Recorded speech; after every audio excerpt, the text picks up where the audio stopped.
আজকে আমরা শুনবো নেতার ছেলে আর একজন ডেয়ারিং শিক্ষকের গল্প।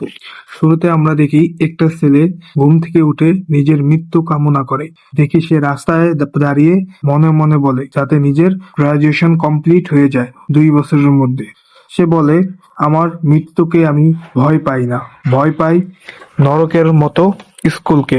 এর মধ্যে দেখতে পারি তিশুক নামের একটা ছেলে স্কুলের ছাদে দাঁড়িয়ে আছে। সবাই তাকে বুঝাচ্ছে ছাদ থেকে লাফ না দেওয়ার জন্য। পরে আমরা দেখি তিশুককে স্কুলের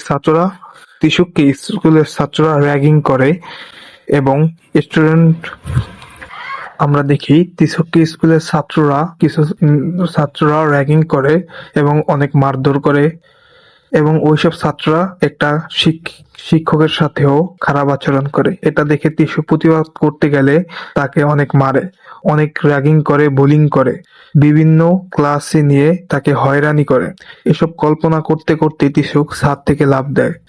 তিশুকের এই লাফ দেওয়া দেখতে পায় ইয়াংমিন নামের একটি ছেলে। তাকেও ওইসব ছেলেরা স্কুলে র্যাগিং করে।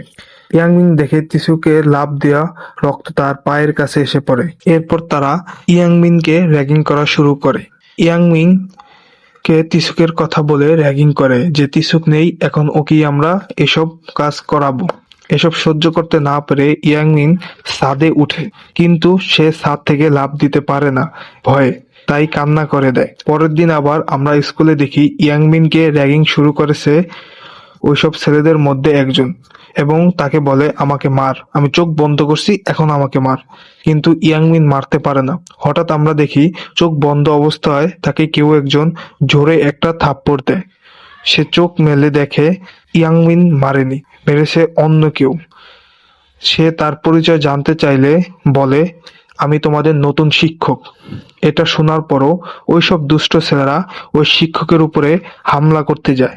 শিক্ষক এটা দেখে ওই ছেলেটাকে অনেক মারে। মারার পরে ওই যে তাদের গ্যাংয়ের অন্য ছেলেরা চলে আসে, এসে বলে, আপনি ওকে মারছেন কেন? এটা বলার পর সবাই যখন ভিডিও অন করে তখন বলে, এখন মেরে দেখান, এখন তো ভিডিও চলে। ওই ভিডিও চলাকালীন শিক্ষক ওই ছেলেটাকে আরো মারে এবং বলে, সুন্দর করে সবাই ভিডিও করো, নতুন একটা রিলস হয়ে যাবে।